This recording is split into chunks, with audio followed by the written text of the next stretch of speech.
Good afternoon, good evening. Welcome to the ordinary meeting of council, Tuesday the 22nd of April 2025, to commence at 5:30. Kaya, Nala Karak Nonga Khan Karak Ninja Buja. We acknowledge the traditional custodians of the lands in which we meet. President announcements by the President. There's a couple of things I'd just like to pay special mention to. This week, the Manjimup Community Op Shop has reached the grand total of $300,000 that they have given back to the community. That's over a period of 5 years. They're a very unsung little group that go about their work very quietly without really bringing much attention to themselves. But $300,000 from donations given by community that's given back to community is absolutely phenomenal. And I'd really just like to thank them for all their hard work that they do. It's been a busy 4 weeks. Just to run through some of the things that myself and the CEO have been doing. We met with the new Warren Blackwood member, Mr. Bevan Eats, as we did as a council, and then we met separately the following day just to go through the Shire priorities and establish a method of communication to ensure a smooth path coming forward. I'd also like to mention the Heritage Trail opening, which is a group of happenings within the Warren Blackwood area. Check out the Southern Forest and Valleys website for the rundown of all the events that are happening throughout the entire Warren Blackwood. I attended the Pemberton Art Prize exhibition, which was fantastic, and I bought my first piece of art, which was done by an upcoming artist. So I'm very pleased and hope that should increase in value as the years go on. We met with Accord West, which we discussed the issues affecting children from 0 to 12. There's a lot of issues that are affecting our kids, and it's going to be a long way going forward. We very much acknowledge the difficulties and the isolation of our regional areas. The Director of Community Services, we have an in-person workshop coming up that we will explore those issues even further. The CEO and I were very fortunate to meet with the Acting High Commissioner of Tonga and their delegation, and I will go into that a little bit further when we have a presentation. I was fortunate to meet with the Telstra CEO, Vicky Brady, which, funnily enough, that we have now had 12 days of no signal. Maybe I should have held her to account a little bit more. I was also very fortunate to meet with the Year 3 class at Manjimup Primary School. I was quite flattered that they had 3 photos up on their walls when they were discussing government. One was Mr. Albanese, one was Roger Cook, and one was me. So obviously I was the bottom of the pile, but they were very, very keen and very interested in all things government. They have their own little government going on within their class, and it's really heartening to see that kids they're very interested in what goes on. Finally, I would like to acknowledge our Director of Works and Services. This is Mr. Lear's final meeting of council. Mr. Lears has been with us for almost 10 years. I would like to acknowledge everything that he has done for council and wish him all the very best in his future endeavours. So thank you, Mr. Lears.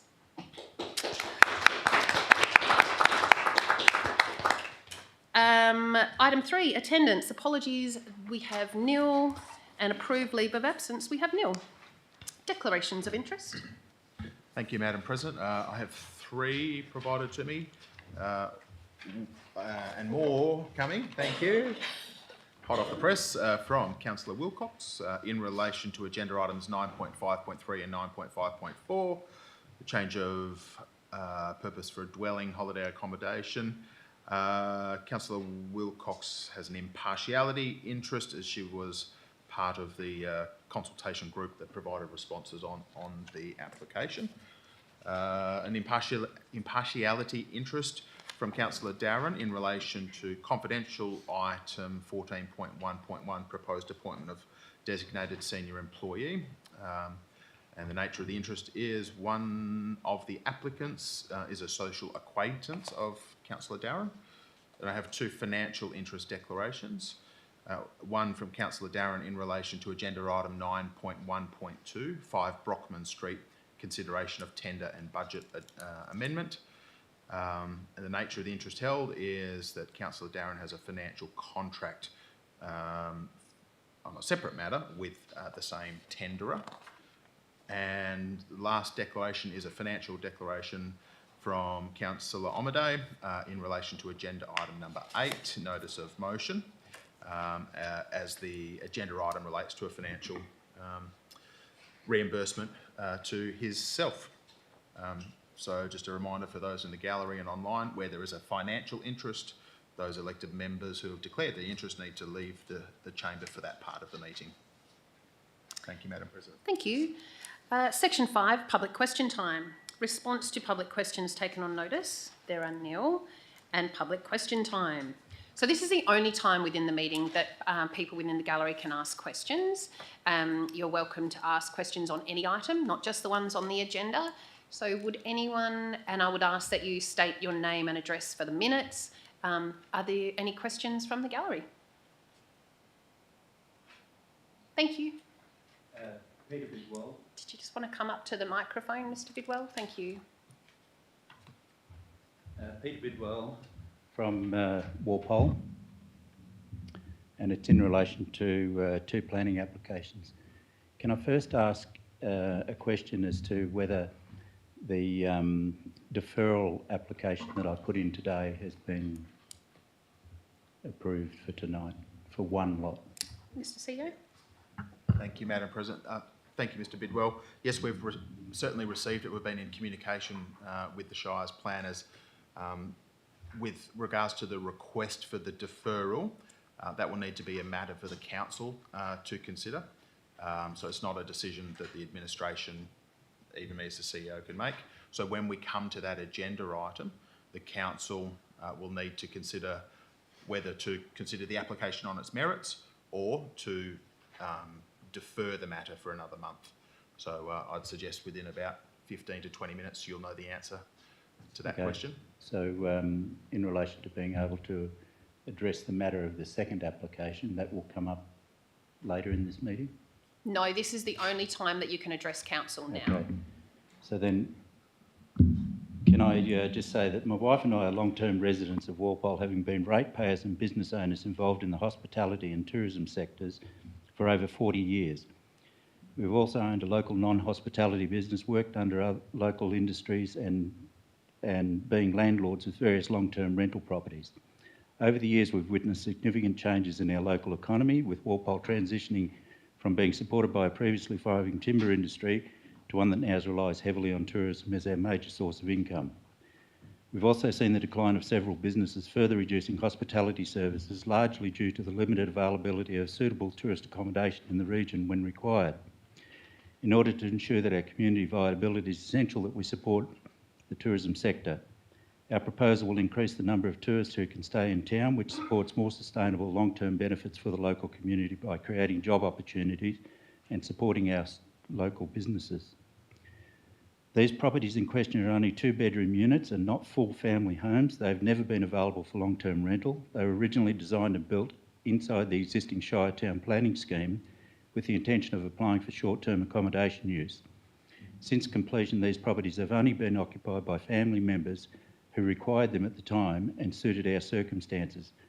An alternative to us considering selling these units, as many others have, with this course of action often resulting in non-local owners purchasing for infrequent use as holiday homes and not getting the particular use from them.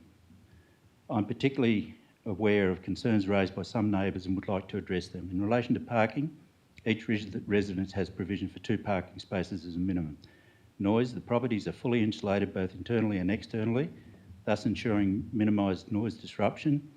Competition, our short-term accommodation will not compete with the local motel businesses as it will target a completely different clientele. However, it is likely our guests will also frequent restaurants, facilities close by.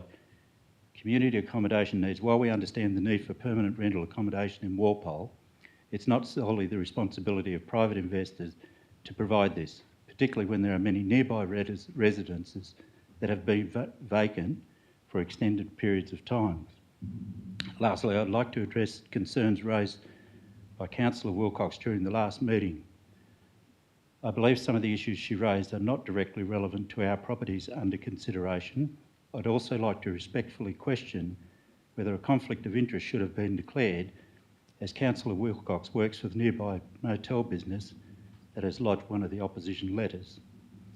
Our planning applications are in line with the current town planning scheme and are consistent with other similar applications that have been previously approved. We respectfully request that Council approve this application, as you've done for others before us. Thank you for your consideration. We'd be happy to discuss our proposal further, should you require any additional information. Thank you, Mr Bidwell. Did you want to address the interest, Councillor?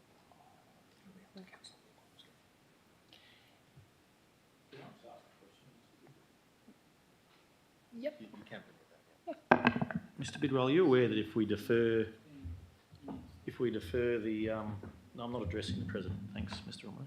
If we defer the item tonight, that it comes back in its same form at the next meeting? You're aware of that? I'm asking for one application to be deferred, the second one to not be deferred. I understand that, but it just comes back as the same recommendation at the next meeting. Yes, I understand that, but there are circumstances that I'm not able to disclose at the moment that may well come up that are actually in the interest and will probably end up being withdrawn by me. And it's in the interest of the whole community, and I'm certain that the Shire would be happy with the outcome should that come to pass. And I have discussed that with Jocelyn, but I've asked her to maintain confidentiality on it. Thank you. Mr Bidwell, can I just address the conflict of interest? Councillor Wilcox has declared an impartiality conflict of interest at the last meeting as well as this one. So just to address that question that you had there as well. Okay, thank you. Thank you. Question? Sorry, Mr Bidwell, could I just confirm which of the strata lots you had requested be considered for a deferment? There's lot, sorry, I'm just trying to think, there's lot 2 and I assume lot 1. So There's 8 and 6. lot 1, number 6, is the one that we're asking to be considered tonight. Lot 2, number 8, is the one that I'm asking for deferral for 1 month to the May meeting. Thank you. Thank you. Okay. You're good. Thank you. Are there any other questions? From the gallery. Thank you. Thank Hi. you. Just your name and address, and then Yes. I didn't mention this for Mr Bidwell. You have 3 minutes, so and I'll ring my little bell at Sure. like 2.5, so you know. Yep, no Thank worries. you. So my name's Alicia Johnson and I'm a resident of Walpole. I'm here pretty much to just kind of offer a letter of support because I work for Burton Realty in Walpole, and I feel that this can have a direct impact on obviously on the real estate in Walpole. So I'm here for the support of the approval of the short-term accommodation. I've lived in Walpole my whole life, and I've witnessed firsthand many changes that our town have gone through, both the challenges and the opportunities. So one thing that remains consistent is the vital role that tourism plays supporting our local economy and community spirit as well. For the past 3.5 years, as I said, I've worked for Burton Realty. 2 of those years were dedicated specifically to the management of short-term accommodation. Well, I've recently moved on to a broader role. I'm still in regular contact with our short-term accommodation operators and the many families, trades and services providers in the sectors. There's a common misconception that Walpole is facing a housing crisis. In reality, we have an accommodation shortfall during peak periods, as I'm sure most of the places are in the Shire. Not shortage of long-term rentals. Several long-term rental properties, many offered at below market rates, have remained vacant for extended periods. Meanwhile, our short-term properties are consistently booked out over holiday and summer months, with occupancy rates sitting around the 85% during peak season. Demand far exceeds supply. Short-term accommodation, the short-term accommodation sector supports a significant portion of local employment. At Burton Realty, just at Burton Realty, our holiday rentals alone support 15 cleaners, a full-time office manager and a part-time accommodation coordinator. Local electricians, plumbers, gardeners and handy people are also reliant on the consistent workflow generated by these properties. I believe the solution to the broader housing issue doesn't lie with investors like the applicants here, but with local, state and federal governments. The focus should be on enabling development through practical common sense policy changes. For instance, the Shire might consider making subdivision applications more viable or allowing landowners with over 100 acres to build additional dwellings. The Shire of Denmark allows 2 dwellings per 25 acres. Perhaps the Manjimup Shire could explore something similar. Instead of targeting mum and dad investors like these guys here, many of whom have long contributed to the growth and development of Walpole, I encourage the Shire to pursue proactive, collaborative solutions that actually drive progress for Walpole and in the entire Shire. I respectfully urge the Council to consider the real needs of our community and the critical role that holiday accommodation plays supporting local businesses, employment and tourism. Thank you. Thank you. Do you want the notes? Can we have a copy of your notes if possible, please? Mine? Yep. Yeah, thanks.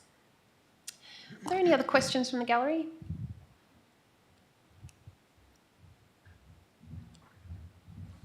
Hi.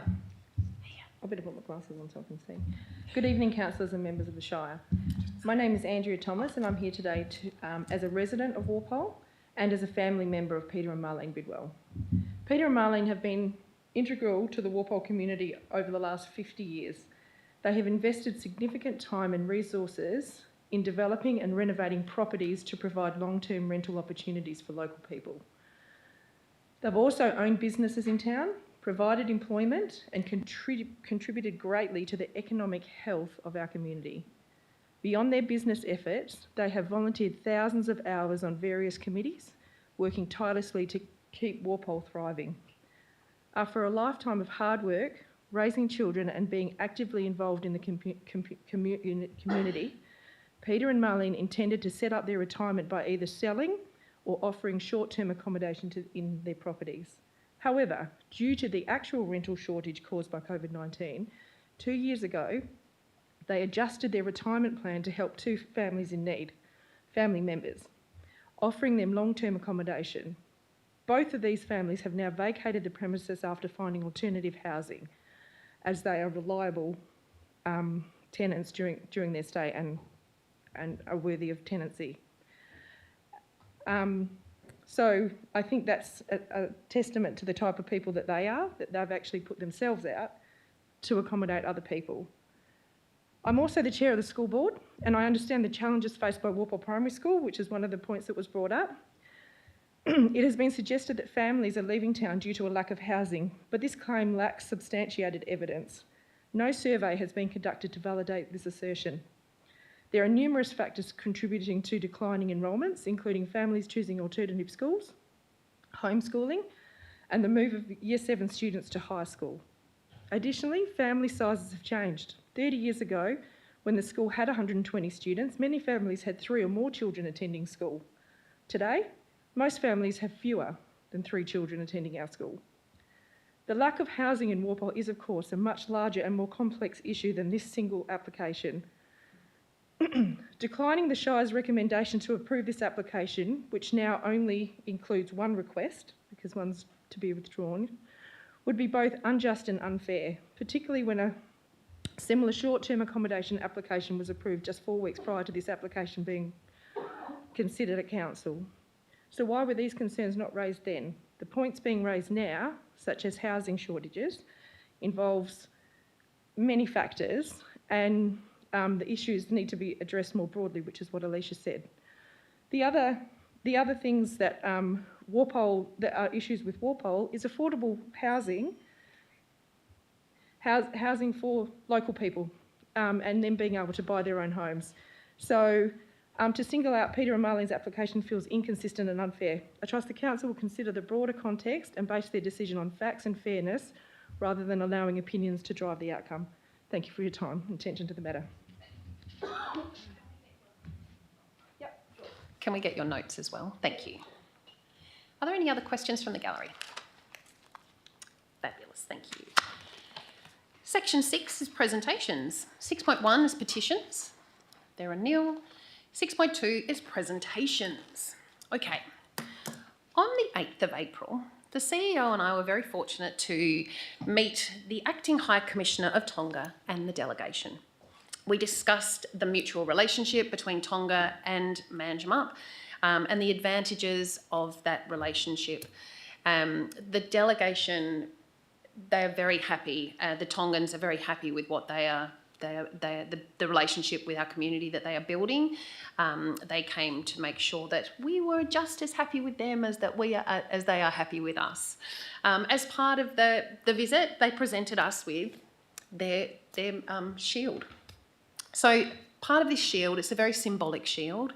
It has 3 quarters. So the 3 stars in the first quarter represents the 3 main groups of islands within the kingdom. The crown is the symbol of the kingdom in the second quarter. The swords in the last quarter symbolises the 3 royal dynasties. The motto across the bottom is "From God and Tonga I descend." I'd just like to thank the delegation that came across from Tonga. Their interest within our region and the community feel that the Tongans have while they are here is greatly valued. COVID certainly brought to light a definite shortage in labour when we're reliant on backpackers, and they have definitely filled that need. They are season after season, some of these people are here. The advantages to their hometowns is quite significant as well. So we are very pleased and hope to continue that very progressive and encouraging relationship. So please all take a moment to study the shield. Thank you. Deputations. We have Mr. Sean Tyso from the Pemberton Cycling Association. Mr. Tyso, would you like to come and address council? Yes. Can I plug in a USB, or I've got a few pictures and stuff? No, let me try. We can have a crack.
I'm representing the Pemberton Cycling Association. Just want to give a quick speech, I guess, about the agenda item, just a small trail proposal in the agenda today. For context, in Pemberton, we're about to see a big influx of riders and walkers, especially once the Pemberton Arboretum Trail Network is completed this year. It's going to be bringing a family-friendly atmosphere to the Pemberton Trail experience. Walking and riding to and from town is arguably one of Pemberton's biggest assets. It sets us apart from competing trail destinations such as Nannup, Collie and Dwellingup. However, at the moment you could drive through town and not even get the slightest hint that there's trails right on the doorstep. So that's kind of where this trail project has originated from.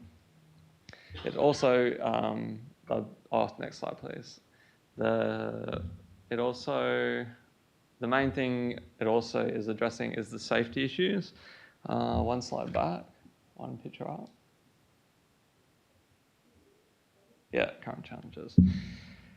Because people are using the highway to get to and from town and out to the trails. And it's only going to get worse once the Arboretum trails are opened this year. You can see people just walking on the highway with prams and stuff. It's not a good look. So there is a footpath connectivity down the bottom of town, but nothing has been considered at the top of town, which is where the issues are. Next slide. So when you drive into Pemberton on a bike trip, there's not really a visual connection to the trails, nothing to inspire excitement, encourage any wayfinding. We see tourists renting bikes at the general store. They puzzle over how to get out of the car park, then they follow Google Maps down the highway, either to the pool or to connect up to some of the other trails that we have. Our small project will see pedestrians walking and riding to and from town on a trail which everyone sees when they arrive. So as you can see there, it's a bit squinty, but people just using the shoulder of the highway to commute to and from town. It's a pretty disappointing trail town experience. Next slide. So it's hard to see, but it's pretty straightforward. Just a small trail alignment that just goes around the pub car park, crosses the road safely, and then takes you down on the low side of the highway there in the bush and connects up to the pool trails. It'll obviously, in our eyes, it's just considered a low-cost step in the right direction, starting small, starting cheap, and prioritising safety. Next slide.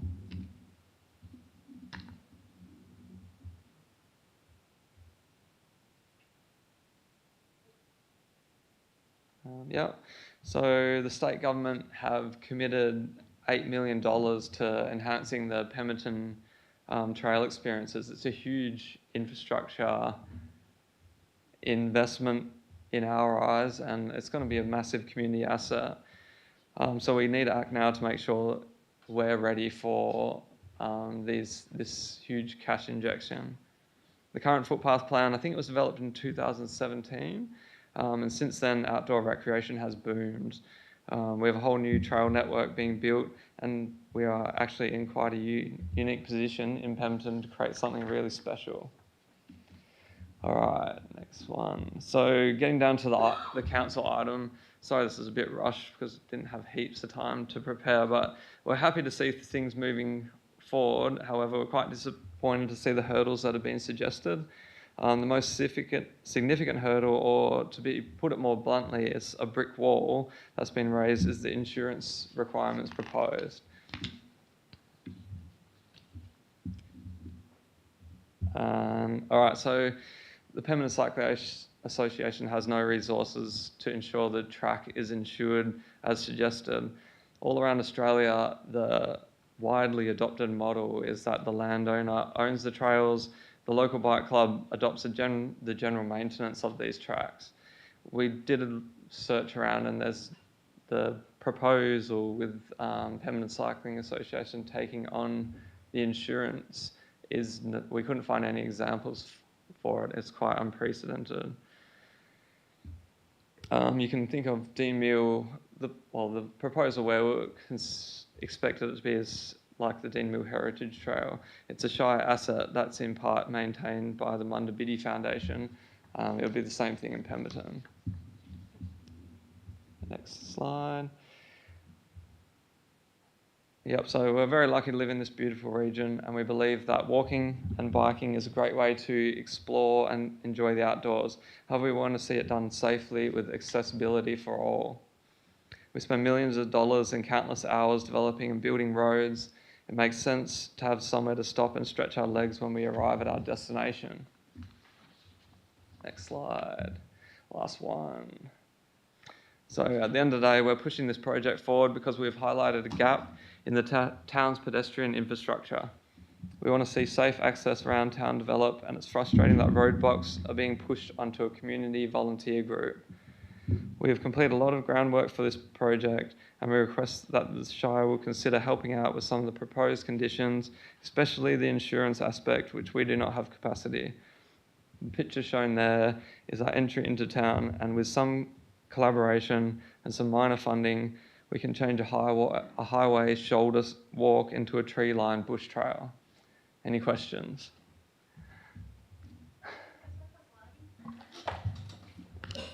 Is it all Shire managed land that you're planning Yeah, to put the it's trail on, or is it road reserve main or road railway reserve, or- and Apex Park is on the Shire land, yeah.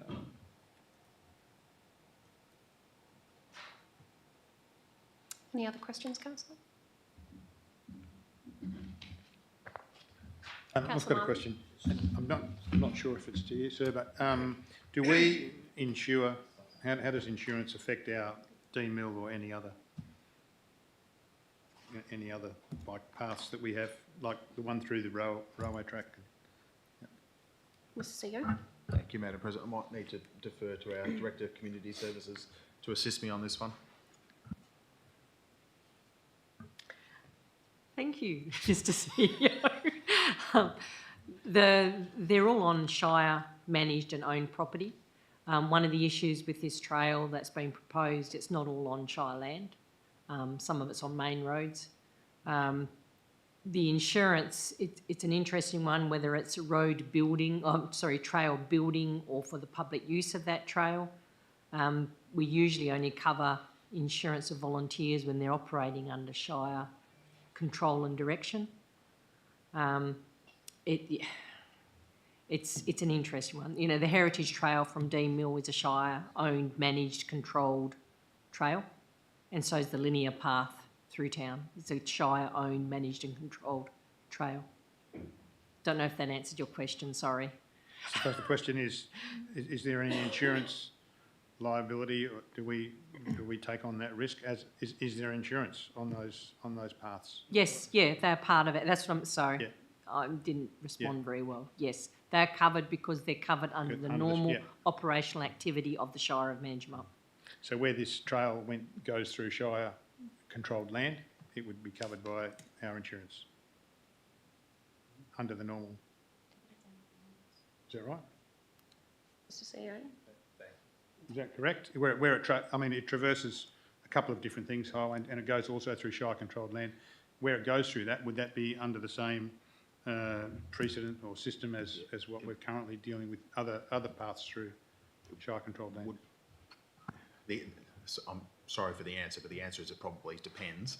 The trails that the Director of Community Services is referring to are trails on Shire land that have been developed. The trails have been developed and are maintained by the Shire. In this instance, it's a proposition by a third party to develop trails on Shire land, and the information may be discussed at an officer level. I'm just not across it yet, but I'm not sure who's going to be responsible for maintaining this trail ongoing, and who's responsible for building it in the first instance.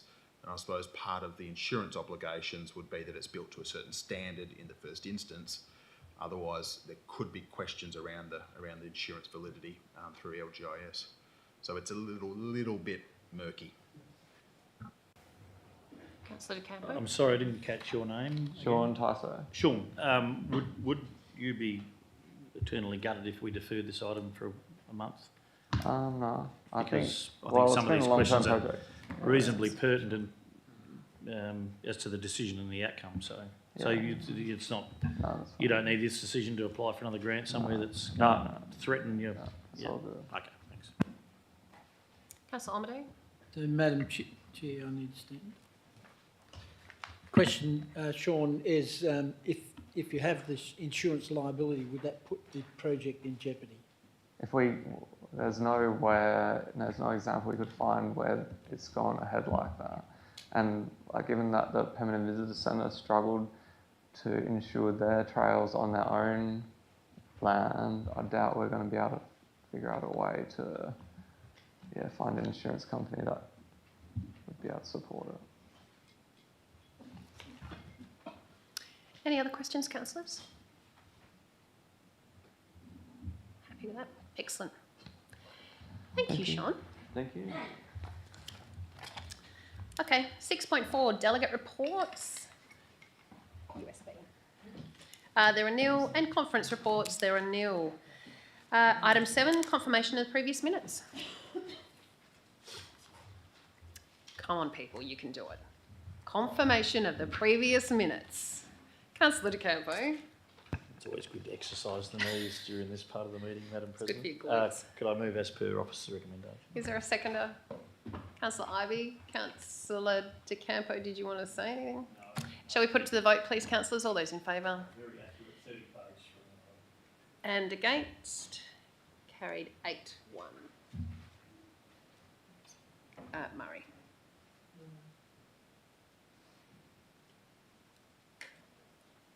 Okay. Motions of which previous notice has been given. 8.1, Councillor Omaday's notice of motion. Councillor Omaday has a financial interest. Thank you, Councillor Omaday.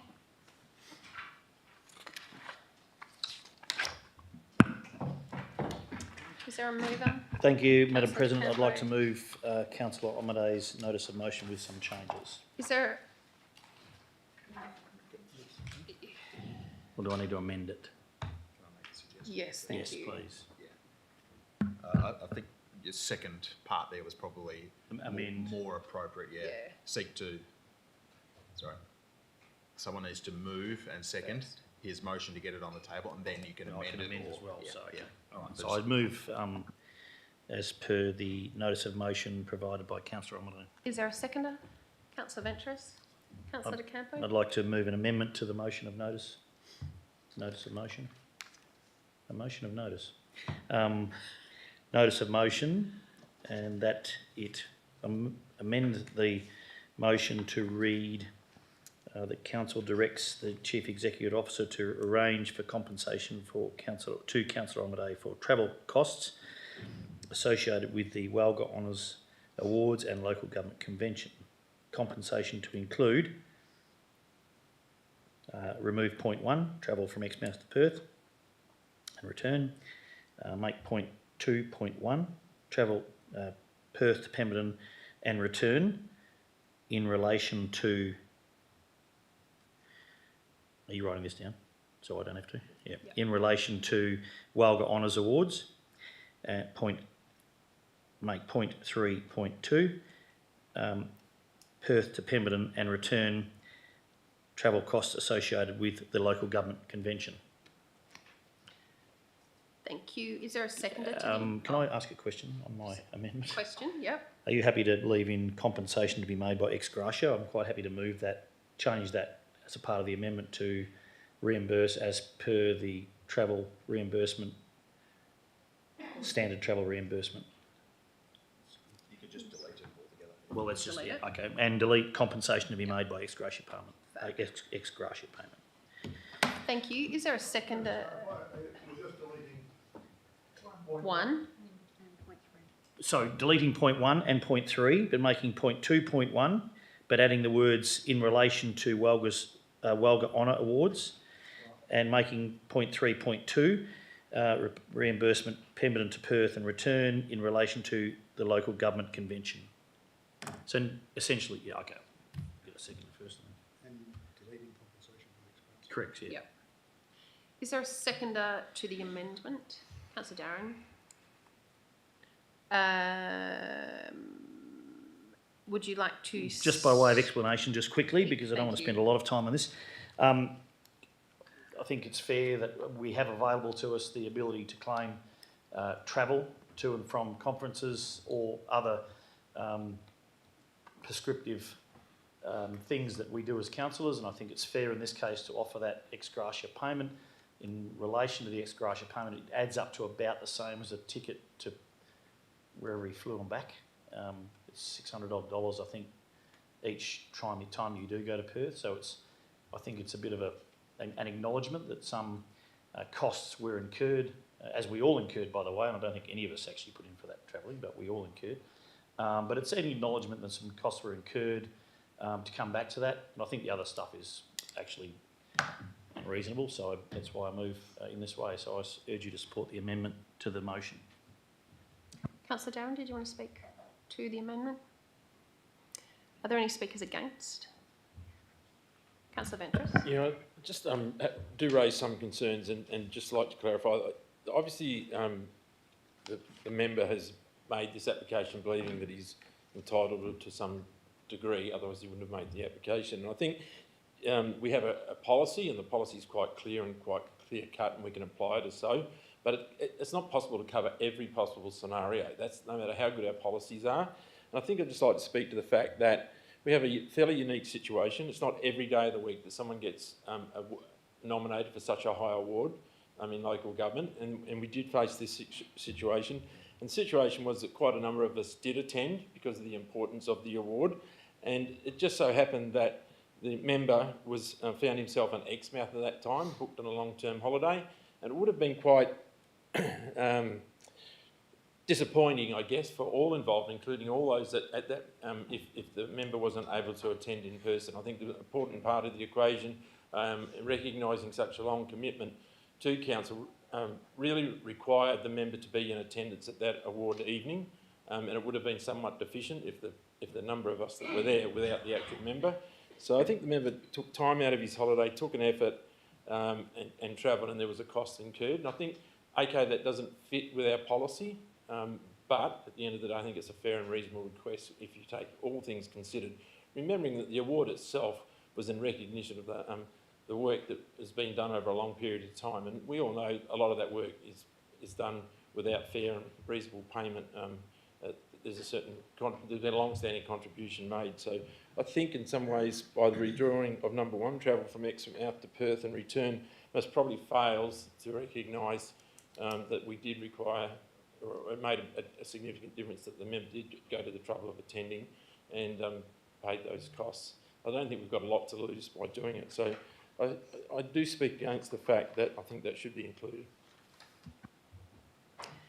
Can I just ask a question? So within the policy, if the member had have asked for this before the travel had taken place, would that request have come to council for determination? Yes, Madam President, it would have to. Would that have been the expected course of events?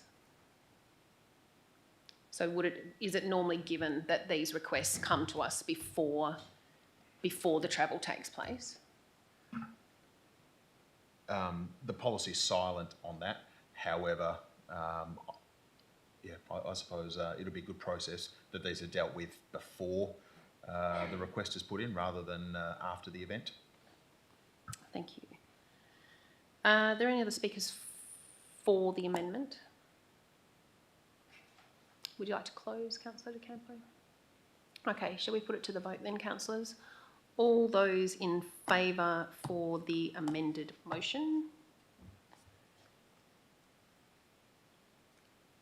And against? None. Yeah. It's carried. So the amended motion has been carried 8-0. Got it? Fab, because we don't want to do that again. I'd like to speak to the substantive thank you. motion, Councillor.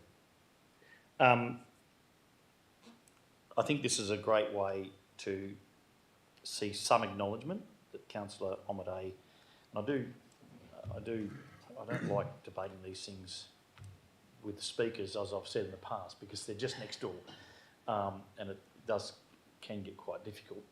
I think some of the things that have been asked for are unreasonable in my view. I mean, Councillor Omadei actually gets an invite to the Walga conference in perpetuity now, so to ask for that to be reimbursed, it wasn't his money in the first place. What this does is acknowledge that Councillor Omadei took time out of his holiday to come back and receive the highest honour in local government, the highest honour. You'd have to ask yourself whether you want to charge your ratepayers to do that when you're receiving the highest honour. And I think that this acknowledgement shows that we accept that, you know, he was a fair way away and had to fly back. And as I've said, the outcome of this is that it's pretty similar to a ticket and back to wherever he was. So it acknowledges that he went out of his way to come back and receive, again, the highest honour you get in local government in Western Australia. And we all went there to acknowledge that he has contributed significantly to local government in the Shire of Manjimup, and not just the Shire of Manjimup, but in Western Australia. And I'm not sure how many times we could count. In fact, there was partially a song made about it in relation to his time as local government minister in the state. So Councillor Omadei is well deserved of the award and well deserved of some acknowledgement that some travelling costs were incurred and should be paid. And I think this way is a good way to acknowledge that and put this issue to bed. So I urge you to support the motion. Are there any speakers against the substantive motion? Any other speakers? I was going to say, that was very quiet. Are there any other speakers? Shall we put it to the vote, please, councillors? All those in favour of the substantive motion? Carried 8-0. Thank you. Can you invite him back? Thank you. I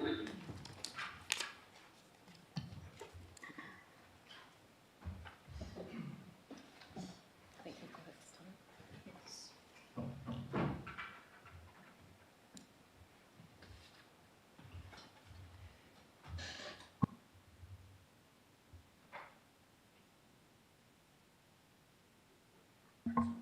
Okay, so just for your information, Councillor Omade, it was passed 8-0 that Council directs the Chief Executive Officer to arrange for compensation to Councillor Omade for travel costs associated with the Walga Honours Awards and Local Government Convention, compensation to include 1, Perth to Pemberton and return... In relation to the Walga Honours Award. Thank you. And 2, what was the second bit? Perth to Pemberton return for the Walga Convention. Thank you. Thank you. Item 9, Officer Reports. 9.1, Office of the CEO. 9.1.1, New Council Member Induction Process. 9.1.2, 5 Brockman Street, Manjimup, consideration of tender and budget adjustment is absolute. Finance and Administration, 9.3.1, request to take possession of lot 619 in brackets 2 Moyes Street, Manjimup due to non-payment of rates. 9.3.2, monthly statement of financial activity, January 2025. 9.3.3, monthly statement of financial activity, February 2025.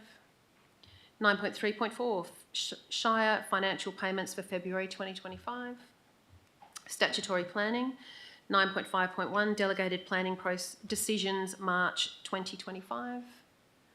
9.5.2, responsible authority report, recommended consideration of a proposed motel at lot 174, 175 and 176 in brackets 13 to 17 Rose Street, Manjimup.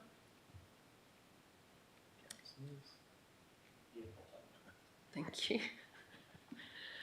9.5.3, proposed change of use of a dwelling to a holiday accommodation at Strata Lot 1 in brackets 6 Shotter Street, Walpole. Thank you, is out. 9.5.4, proposed change of use from dwelling to holiday accommodation at Strata Lot 2 in brackets 8 Shotter Street, Walpole.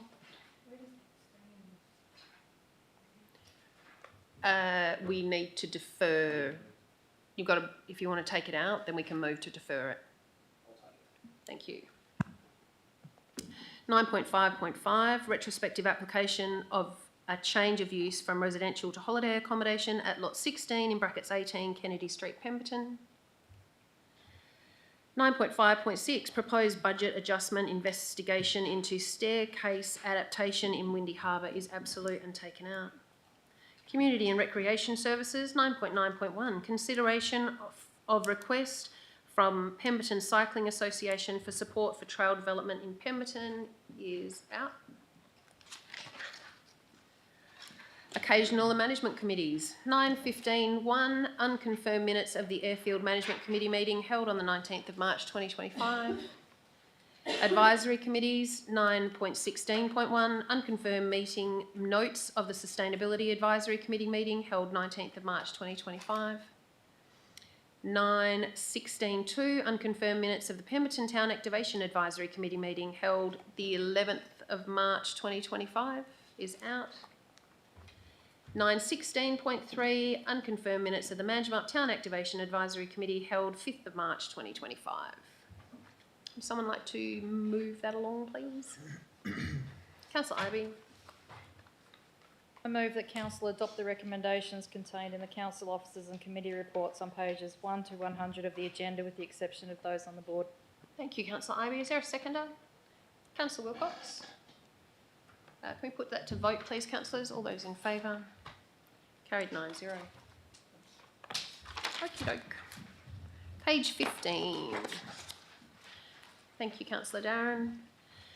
9.1.2, 5 Brockman Street, Manjimup, consideration of tender and budget amendment. Councillor De Campo. I'd like to move as the recommendation with the addition of a new point 3. Well, I actually want questions first.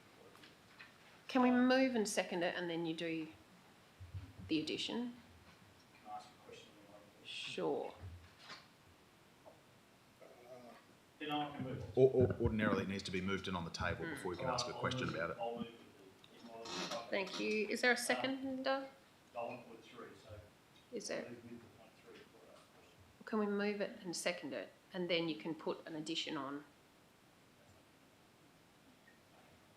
All right, I'll move as per opposite. Councillor Ivey, thank you. Councillor De Campo.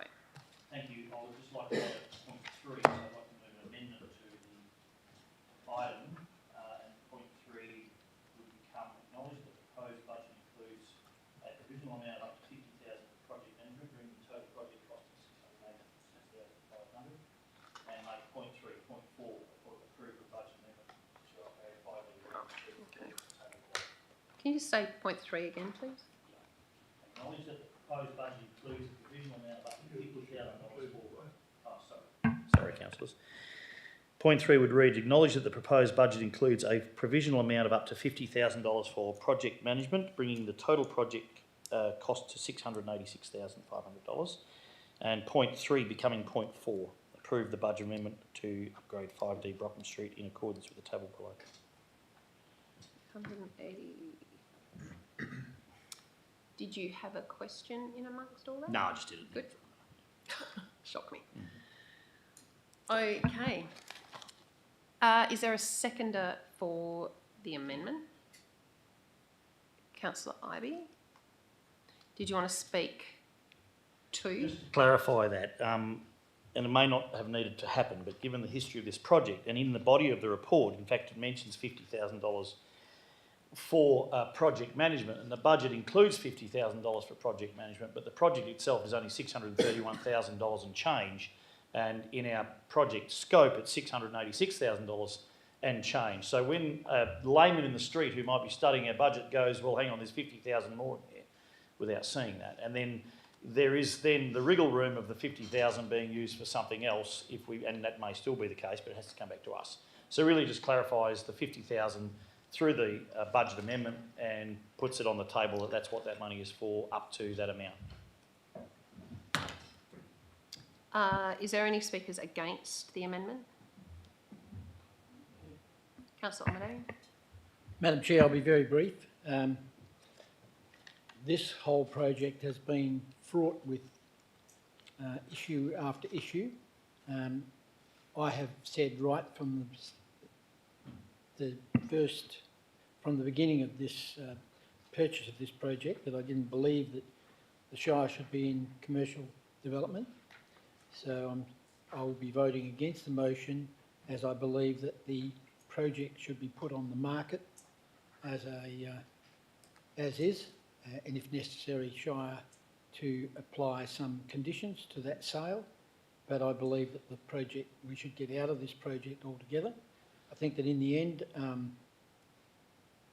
the net value in the end, whilst it may be well and truly in excess of 630,000, I don't think the market would meet that.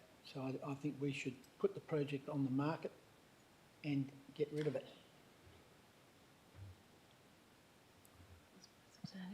Okay, can we put the amended, are there any other speakers? Can we put the amendment to the vote, please, councillors? All those in favour of the amendment? And against? Stephen Murray against. Okay, the amended motion is carried, which makes it the substantive. Councillor De Campo? Thank you, Madam President. Whilst I completely understand the rhetoric that Councillor Omadei may have just come out with, we have a project that has been dogging us since the day that it was built. That particular building was built for future purposes bought through what used to be the Super Towns project for future use for local government, and then was turned into a commercial rental operation.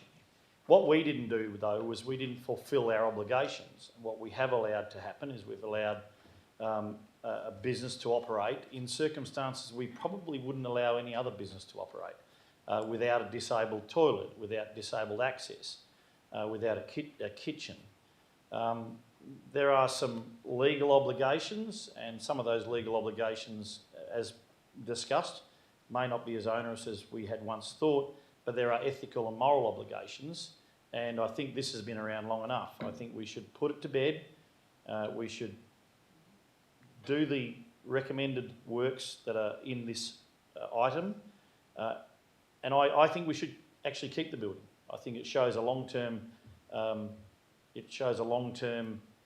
return, and I don't think holding assets for a local government is taboo like it used to be. We have a burgeoning, is that even a word? We have a burgeoning workforce that needs an office requirement, and those things could into the future well be used. If we were bold enough, we might even potentially buy the building that's for sale across the road. But I'm not sure we're bold enough at this point in the history of this council. So I urge you to support the motion, put this item to bed, turn a lift that's lying down into a lift that's standing up and working, and then anyone with some disability can go up and enjoy ABBA and Johnny Cash and those things as we all do at this point in time. Doesn't mean that that's what will be happening forever, though, by the way. So I urge you to support the motion. Are there any speakers against the motion, the substantive motion? Councillor Mylan. Madam President, I speak against the motion with heavy hearts, probably a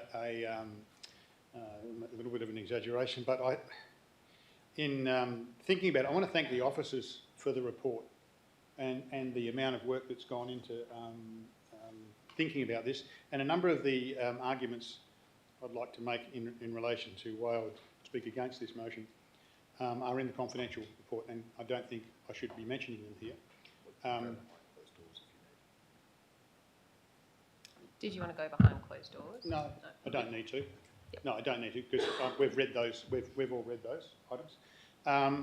But the reality is that, and I also want to acknowledge the current business owners, because this relates to the whole of Lot 5, not just 1 unit, but the current business owners in 5D have made a fantastic asset in that area, and it's been a terrific draw card and a terrific venue for our residents, and it's really something different. And I want to applaud the tenants there for doing that.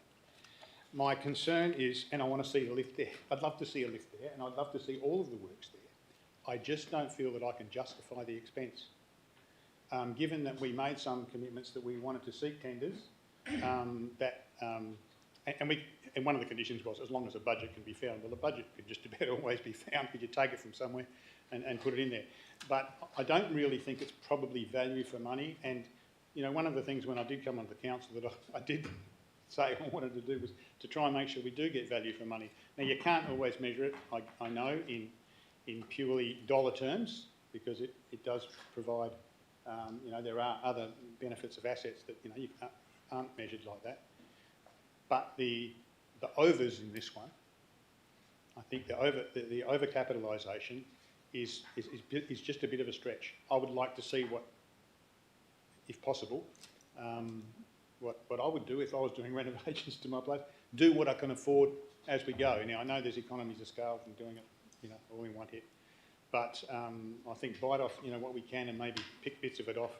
But I feel somewhat reluctant to not support the motion, but I just feel in fairness and to residents and ratepayers to put these improvements are really going to be going to mainly one tenant, one current tenant, or one unit, which is a half of our complex, effectively, in floor area. And it's not to say that we don't know that they'll be there forever and how long they'll be there, and we don't know that we'd be able to really find another tenant that would want to go up there anyway. So I just don't think it quite stacks up. So, thank you, Madam President. Thank you. Are there any speakers for the substantive motion? Are there any other speakers? Councillor Ventris. Yeah, I think this is another one of those ones that's really quite difficult. I find ourselves in a difficult situation. It's an extraordinary amount of money, and I still think, and maybe the mover of the motion might consider adding a further point to this, and it might be 0.5, and that I think if we go ahead with spending this amount of money, we can still also seriously look at disposing the property and recouping some of the capital expenditure in this. I don't support the long-term keeping of this property. I think there's a misunderstanding. It's been touted on regular occasions about the profit and loss that this building may or may not make and the commercial returns. If you want commercial returns, just go and buy some West Farmers shares. They make commercial returns, So as a council, just to buy a property for the purposes of commercial returns is not something I entirely support. I think something bold might be to exit this property and look at our housing situation potentially. And I think the big question here is, and Councillor Milam covered it, is not about profit and loss. It's more about where our capital is. And I think there's a lack of understanding in large areas the importance of capital. We can only spend so much money, and we can only spend it in certain areas. Now we're choosing to spend it in commercial property here. There's such demands right across our community, whether it's recreational facilities or pathways or roadways and stuff. There is only so much capital that you can spend. It's not all about profit and loss. And I think this project has been a monster when it comes to capital. It's just chewed up capital, it's eaten into capital. And I don't see that it's something that a commercial operator could put their capital into. So I think if I vote for if this is voted for and supported for, I'd like to make the point very clear that if this is successful, that does not stop us from disposing of the property. And I think that could even be a motion consideration that's brought forward in the future. I think we need an exit strategy from this, and I think that if the exit strategy is to spend the money, improve the property, put the lift in, and then exit it, then maybe that's a good pathway forward. But I still support that it's too much money, too much capital invested, and we need to recuperate that. And there's two pathways: not to invest the capital tonight and sell a property as is, or invest the capital tonight and then dispose of the property, and hopefully the investment that we make tonight, potentially make tonight, can be recouped. But I see it as certainly a property that needs to be exited, and I'll be going forward. I'll be doing every endeavour to exit this property and find other priorities for our capital in the community, whether, like I said, whether that's roads or pathways or other things that are more important. So an exit strategy, I'm still a little undecided as to the best pathway forward, but certainly exit is the way, as far as I'm concerned. Thank you, Councillor Ventris. Are there any other speakers? Councillor De Campo, do you want to close? Thank you. And so much fodder to play with. Madam President, I do apologise to Council for mentioning exiting. I only did because Councillor Omaday brought it in, and I was going to point of order him at that point and thought I'd let him go. This item is not about exiting a building. So let's be very clear about that. What this is about is repairing something that hasn't been done from the past. When you talk about our capital, Councillor Ventris, we last meeting gave $40,000 to the hub in Pemberton to give capital to them, on top of a $300,000+ grant that was applied for and was successful, luckily, through great staff work and the work of those in the hub that put in various things that they needed for the hub in Pemberton. We also are in a commercial property in other areas. We have Park Cafe that pays a rent. It's a commercial property that is owned by the Shire, so it's not unusual to have a commercial property.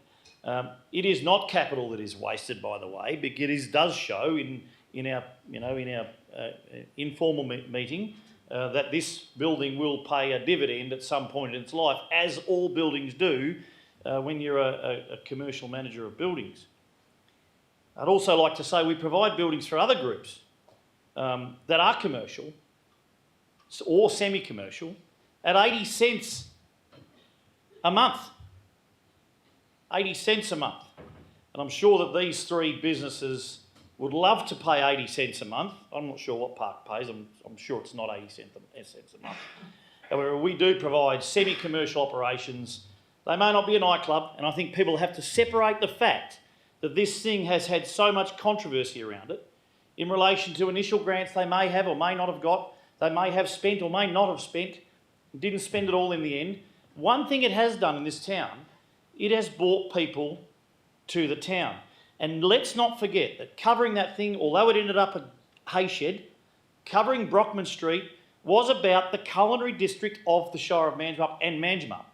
These three establishments are the only three establishments that have actually achieved partially our objective as a part of the Supertowns program.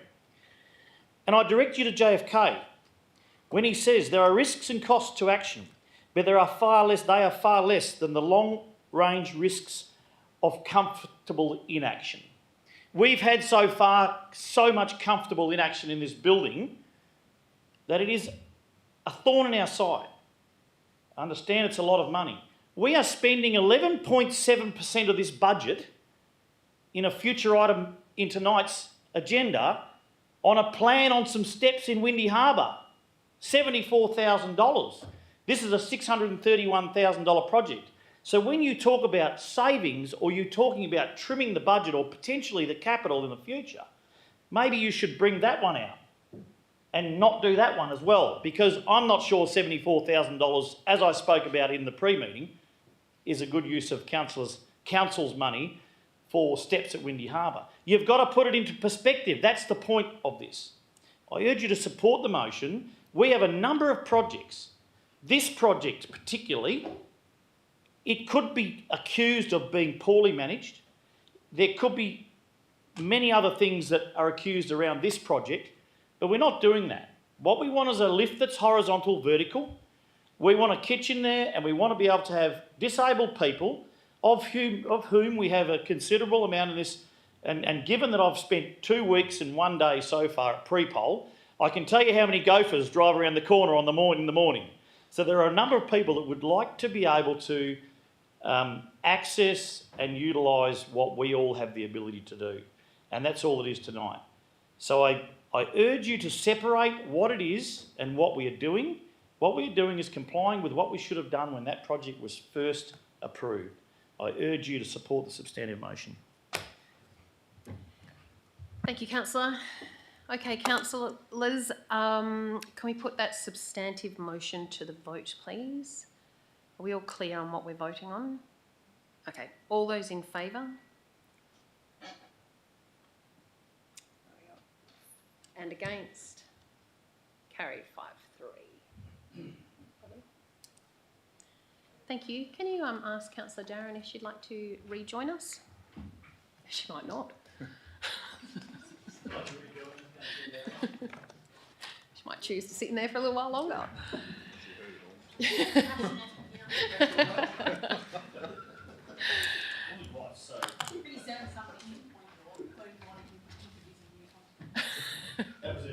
That was early. Okay, page 39, 9.5.2, Responsible Authority Report, recommended consideration of a proposed motel at lot 174, 175, 176, in brackets 13 to 17, Rose Street, Manjimup. Councillor De Campo.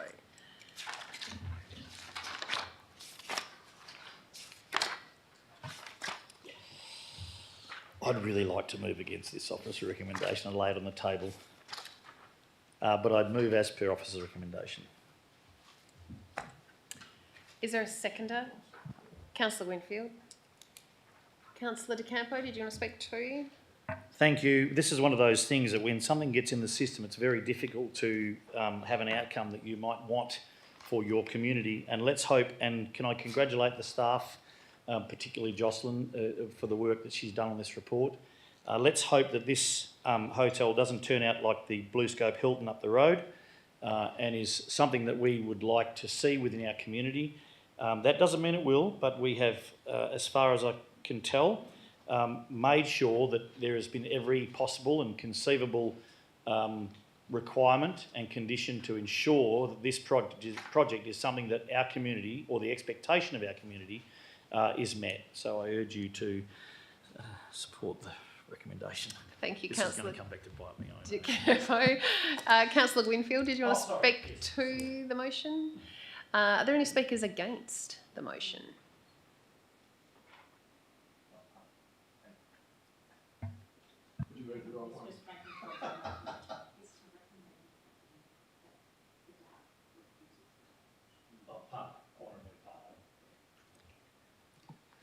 Wait.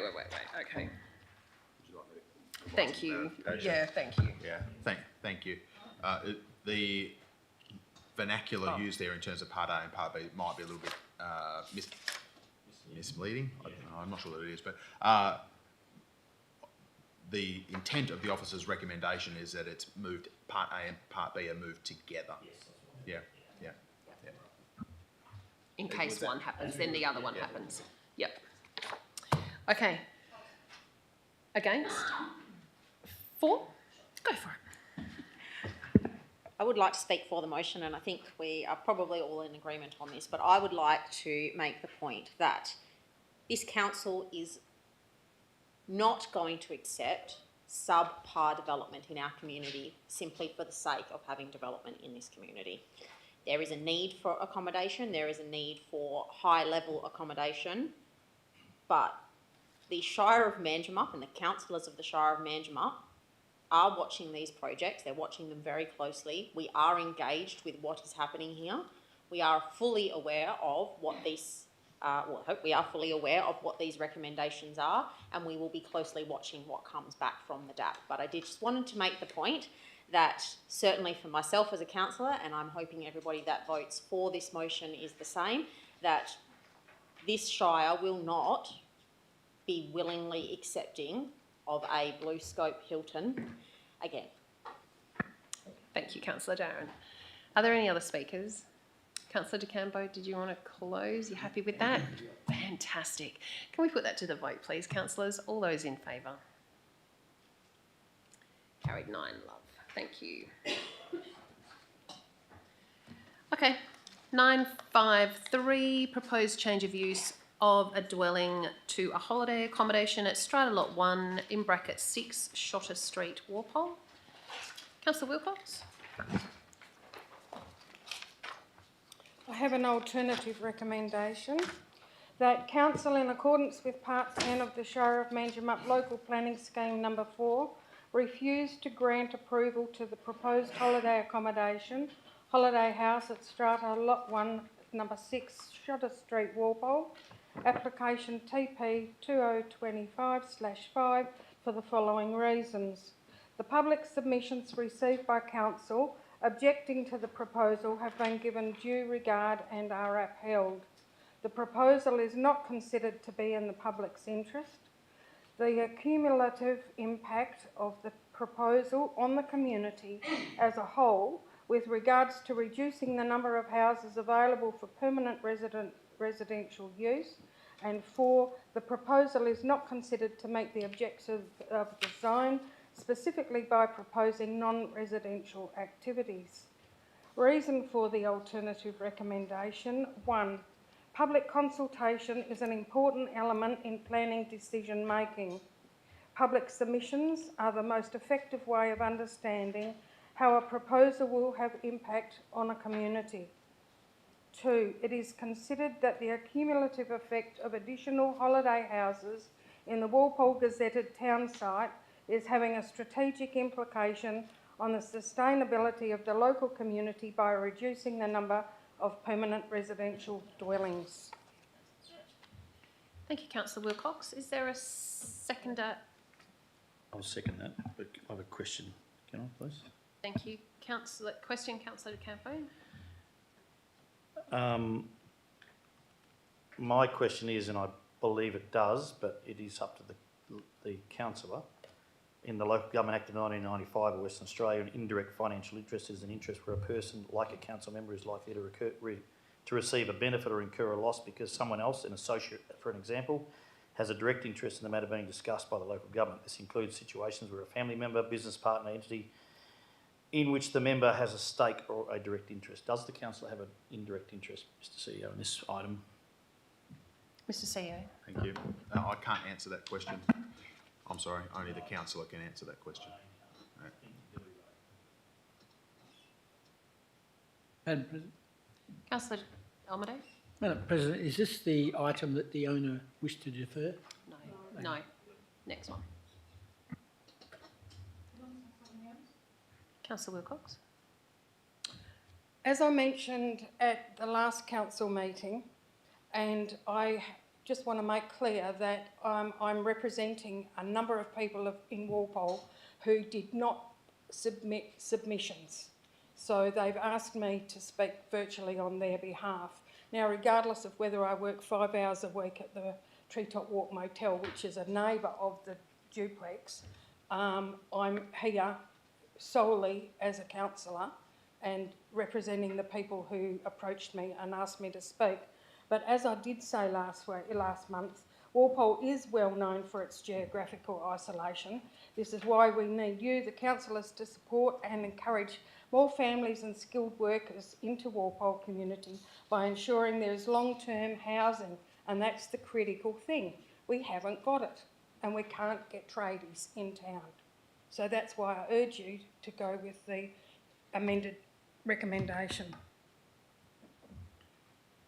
Okay, thank you. Councillor De Campo, did you want to, as a seconder, did you want to speak? Thank you. Are there any speakers against the alternative recommendation? Councillor Darren. Yeah, I'm going to speak against the alternative recommendation. And I specifically want to refer to the reasons given for refusal. The second point, the proposal is not considered to be in the public's interest. We actually have had people here tonight say that, in fact, having tourism accommodation is in fact for the public interest. It may not be in all public's interest, but I don't agree with the point that it's not in the public interest. I think that there are different interests within community. Part of that would be rental accommodation and people's personal perspectives, but I also do think that there is a very valid reason for the tourism operators, whether they be accommodation, hospitality, adventure tourism, anything like that, tour providers, that this is of significant public interest to them. The cumulative impact of proposal on community as a whole with regarding to reducing the number of houses, we don't have anything that's quantitative in that relation to that. We don't have any numbers, we don't know. We've had a real estate agent here tonight saying that that's not the case. So in the end, without actual data and figures or anything substantive to say that that is the case, I find it difficult to acknowledge that as a reason. And the third is that it's not considered to meet the objectives of the zone, specifically proposing non-residential activities. There are a backpacker and a hotel directly on the other side of this. You can't say that it's a non-residential use and therefore it shouldn't be in this zone when there are quite clearly two businesses with this exact nature adjacent to these properties. I think this is a really complicated situation, and I have certainly raised myself concerns around ensuring that we do have access to long-term residential properties, either to buy or to rent. I think it is a huge problem in all of our towns and more broadly across Australia. I don't necessarily think, though, that in this instance we can make this decision without that information. I have requested previously that we do get that information, that we see what percentage of the properties in each town are holiday rentals, based on the state government does have a register for that now, and we can determine whether or not any of these is actually an impact, because this is not the only impact on access to residential housing. It is not just Airbnbs and short-term accommodation. It is lack of supply. It is people that own holiday houses that don't rent them out for accommodation, for short-term accommodation. I know many people that own houses in Walpole that go down there on the weekends and they don't rent their houses out in any other way. That's an issue. Are we going to stop them doing that? The issues around whether or not trades can get access, I would argue part of the problem is there's a primary school that goes to year 6 and then people have to leave. I certainly wouldn't be able to live in Walpole. I have a daughter that's just started high school and 2 young ones. That would stop me moving to Walpole, not the fact that there is or isn't housing. So I'm not saying it's not an issue, I'm just saying it's very difficult for us to sit here and determine that this is the reason why people can't get access to trades in Walpole, because Pemberton has had the same issue. And the reason Pemberton says they have an issue is they don't have a light industrial area. We can all sit here and come up with reasons as to why we think we face the issues that we do.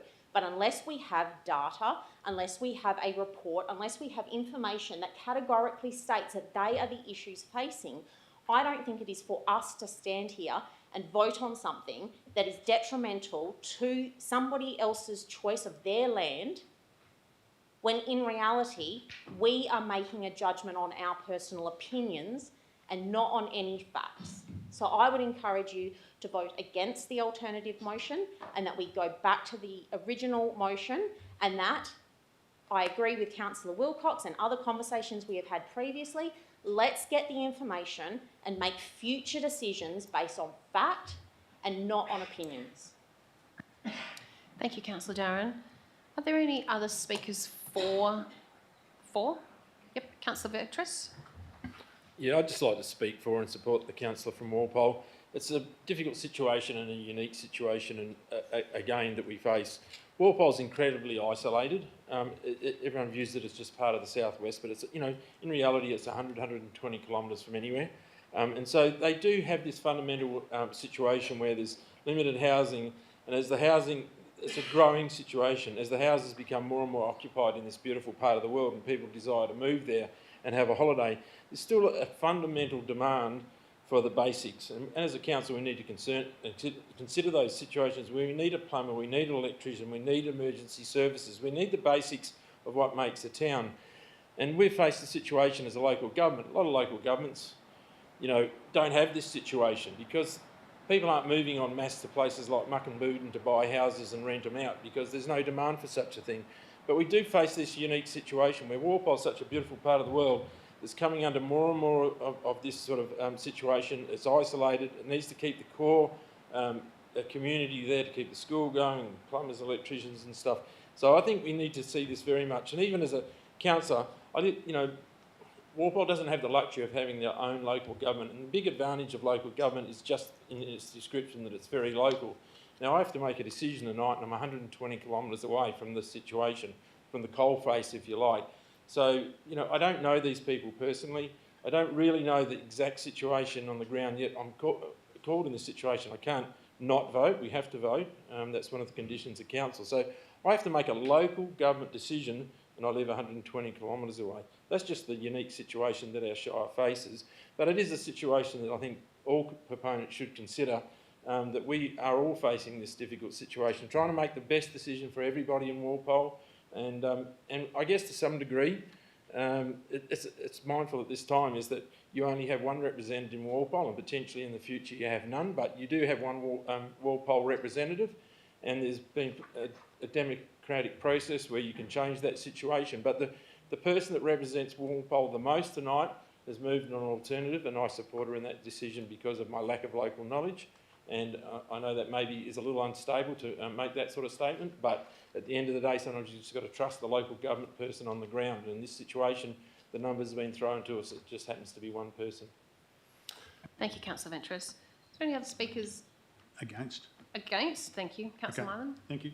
I find myself in a funny situation tonight, speaking for or against things that I kind of have spoken the opposite way in the past. But I think Mr Bidwell, when he addressed our council here today, made some salient points, and I tend to concur with Councillor Darren as the reason I'm speaking against her the alternative motion. Not in the public interest. All of those arguments are true. I mean, they're so debatable, and I feel like we don't really have the statistics and the numbers to back it up. And at the time originally when we met last time and we considered this item without an alternative, it did feel a little bit like shooting from the hip, and here's the first person that's come along and we'll make a bit of an example of them, and that's what's causing me to sort of think about it. There is no doubt that the issue of short stay accommodation is an issue in our Shire and many Shires and holiday homes, all the rest of it. I just don't feel right in making this application our touchstone sort of point, I guess, and making an example of it. And we do need to give it some further consideration and policy development of where we're going to go with this type of thing, because it's real. So I'm not debating the point that there may well be a short-term accommodation. There's a permanent accommodation in Walpole. However, there are some of the things in this motion here that I really think I'd vote against it. Thanks. Thank you, Councillor Mylan. Councillors, can I just bring to your attention that it might be worth foreshadowing the officer's recommendation at this point? I'll foreshadow the officer's recommendation. Thank you, Councillor Darren. Are there any other speakers for the alternative recommendation? Councillor Wilcox, did you want to close the debate? Okay. Councillors, can we put the alternative recommendation to the vote, please? All those in favour of the alternative recommendation? And against? Is defeated 3-6. The foreshadowed officer's recommendation? Thank you. I'll move as per the officer's recommendation. Thank you. Is there a seconder? Councillor De Campo? Councillor Darren, did you want to speak for Councillor De Campo? I'd like to speak for the motion. I completely understand the intent of Councillor Wilcox's alternative motion. We do need, if that is the way, because we've done 5 of these in the last 2 meetings, I think. I think there's 3 more coming up or something. So this is a trend. I'm actually really torn, to be honest, in relation to this, because I understand what Councillor Wilcox was trying to achieve. Anyone can point of order me when they're ready. But however, I'm a capitalist, and I think people should be able to do what they want to with their properties also. So we need to deal with it in some other way, through either policy or some other mechanism or tool to be able to do that. And it's not challengeable, because at the end of the day, the SAP process would have allowed that to happen anyway. So I urge you to support the motion. Are there any speakers against the officer's recommendation? Councillor Ventris? I'd just like to raise a point that I never raised before, and that people are going to make the connection with other decisions, and they have done tonight. And we have approved one here tonight in item 9.5.5, but I'd just like to point out one clear difference in what we're dealing with here in 9.5.3 and this one, and that's, it clearly states here, Shire records indicate that the existing dwelling was granted a building permit on the 14th of December 1977 as 2 connected holiday units. So in that situation, we had a building that was built for the purposes of holiday units. I'll just make the point to the proponent, he did touch on it tonight, that the buildings were originally built for this purpose, but it fails to appear in the officer's report. And if that was the case, there is a deficiency in here, and would have supported the applicant's proposal if he could have proven that the purpose for this building and its original building was for the purposes of holiday accommodation. And I just point to that page on page 69, the proponent there, Fisher, was able to point out that the historical building of those 2 apartments was for holiday accommodation. I'd just like to make that point. Thank you. Are there any speakers for the original?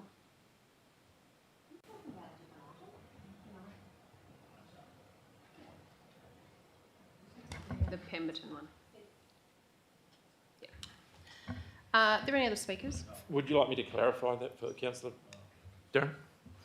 No, I think we're good. Councillor Darren, did you want to close the debate? Okay, councillors, can we put it to the vote, please? All those in favour of the original officer's recommendation? And against? Carried 7-2. Thank you. Okay, 61. 954, proposed change of use from a dwelling to a holiday accommodation at Strata Lot 2 in brackets 8, Shotter Street, Walpole. Councillor De Campo. Move that we defer this item till the next meeting. Councillor Omadou. Second it. Thank you. Councillor, can we put that to the votes, please, Councillor? Oh, did anyone... Oh, is there anyone against? Oh, no, whoops. Can we put it to the vote if we're going to defer it?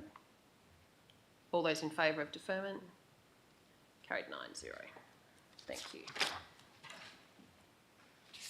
77. 956, proposed budget adjustment investigation into staircase. Adaptation in Windy Harbour. After bagging this in a previous recommendation, I'll now move as per officer's recommendation. Madam President, thank you. Is there a seconder, please? Councillor Ivey. Councillor De Campo, did you? Whilst it might seem laughable, Madam President, that I have made light of this subject, and it is 11.7% of the 631,000 and change budget for 5D Brockman Street, it is a very important part of the fabric of Windy Harbour that accessibility to the beach is available to everyone. So in some ways it's exactly the same as the item that we've just passed previously to spend 631,000 and change on 5D Brockman Street. Do I think it's exorbitant? Yes. Do I think that it's extortion? Yes. However, it is what it is, and we do need to make sure that our facilities are fit for purpose and the most modern that we can have. I hate to see what it's going to cost us to actually build them, but that's just that's the world we live in today. Thank you, Councillor De Campo. Councillor Ivey. We all know that Windy Harbour is part of a really dynamic coastline, and this is definitely going to need some good engineering to design it to cope with the large amounts of sand that get taken away every year during big swells and storms. And yeah, we do need to make the whole place as accessible as possible, so I hope everyone supports it. Thank you, Councillor Ivey. Are there any speakers against this motion, please? Thank you. Can we put it to the vote, please? Can we put it to the vote, please, councillors? All those in favour? And against? Oh my gosh. Carried 8-1. That's quite a drop. Where are we up to? 82. 9.9.1, consideration of request from the Pemberton Cycling Association for support for trail development in Pemberton. Councillor De Campo. I'd like to move we defer this item till the next meeting to seek further information on insurance requirements around the project. Is there a seconder? Councillor Winfield. Can we put the deferment to vote, please? Can you? I think in deferring, I'd like to also just make the point clear that this item was received on the 7th of January and it's only just been presented now, and we are deferring it again. So I think it is something that most probably should have been dealt with possibly before now, but potentially definitely needs to be dealt with. So yes, I'm supporting that it be deferred, but it is a matter that's been with council, and I just like to make that point since the 7th of January. Thank you. Thank you. Cliff. Question, Councillor Winfield? Can council request additional information regarding precedent setting and what happens in other locations, including the state? Mr CEO? I can take that on board, or someone can move it as a motion and work it into the motion, but I'm quite happy to pick up what's been put down. Everyone good with that? Okay. Can we put Councillor De Campo? Thank you. Why does the head table keep doing that? Thank you, Madam President. I didn't get an opportunity to open the debate, but given somebody brought up irrelevant information, I'll certainly have something to say in relation to that. That is why I asked the proponent whether a 1 month delay was going to significantly impact or impair their ability to either deliver the project in a time frame or to deliver a grant application in the time frame it was required. These decisions are taken, and they should be taken with the acknowledgement that there could be something that doesn't allow it to go ahead. And so when you defer something, just for those in the cameras, because I'm sure that's what Councillor Ventress was doing it for, although you look shocked, so potentially not, we do these things to seek further clarification and information in relation to various things, and that's what has occurred here tonight. I absolutely understand that we don't want to hold projects up. And some councillors, and given that the Cottesloe Tea Rooms has been 10 years held up, I'm pretty sure January to April isn't too bad, given they're not ready to go with any shovels. So let's make sure that this can be delivered and that this group can afford it.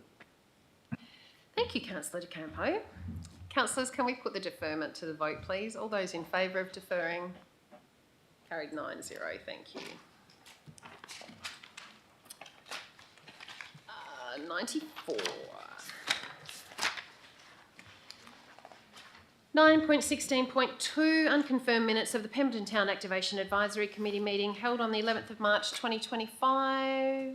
Councillor Ventris? I'd like to move officer's recommendation. Thank you. Is there a seconder? Councillor Moylan? Sorry. Slip of the tongue. Councillor Ventris, did you want to speak to? Yeah, in moving the officer's recommendation, I'd like to just make it noted that there were 3 committee recommendations. One was a Firewise garden, one was an artscape lighting on Brockman Street to replace the current system because it cannot be repaired, and also another committee recommendation that we establish a drop and go verge for opposite the RAC electrical vehicle charging station for containers for change. And these 3 recommendations from the committee were all supported by the officers and will be dealt with administratively. Thank you. Thank you, Councillor Ventris. Councillor Mylan, did you want to speak to? Are there any other speakers? Can we put it to the vote, please, councillors? All those in favour? Carried 9-0. Thank you. Okay, here's the bit that I just love. Late reports. There are none. Questions from members. Response to questions from members taken on notice. There are nil. 11.2, questions from members. Councillor Ventris? Yeah, I have a question, and that's relating to the cost of electricity. A lot of our groups and volunteer groups pay for electricity, and we know recently we've signed up for 100% renewable energy, and it was quoted on the night from Councillor Darren that the cost of electricity is 18 cents a kilowatt. I'd just like it clarified why the different groups in the outer town are paying more than 18 cents a kilowatt for their electricity use. Thank you. Thank you, Councillor Ventris. 12 motions for consideration at the following meeting. Okay, I have one. So in light that we are heading into Anzac Day on Friday, the motion that I would like to have considered at the following meeting is that the Shire of Manjimup, in collaboration with the Manjimup, Pemberton and Walpole RSL branches, identify roads within the Shire named after people who serve the country in defence services, and honour them by installing a red poppy, the symbol of remembrance, on each road sign. Thank you. 13, new business of an urgent nature introduced. It will be, because we'll have to identify the roads and, you know, all the rest of it. Yeah. Yeah. So it'll be all year round. New business of an urgent nature introduced by decision of the meeting. There is none. As much as we have loved having you all, and you're more than welcome to just stand out in the foyer for a little while, we do have a couple of confidential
I move that we come from behind closed doors. Is there a seconder? Councillor De Campo, all those in favour? 9-0, thank you. Do you want to invite them in before they eat? When they come back And in. we've got to turn the camera. The cameras. Wouldn't that be crazy if I actually ran the meeting? Yes, please.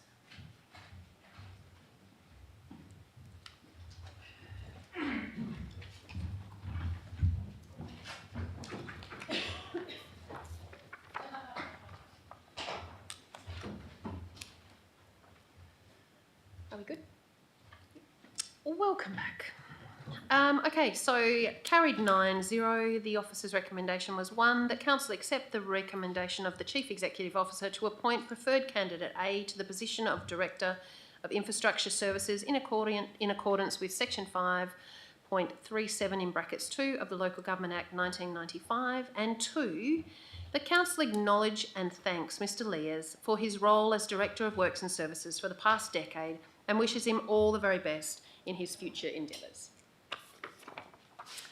Thank you. Okay.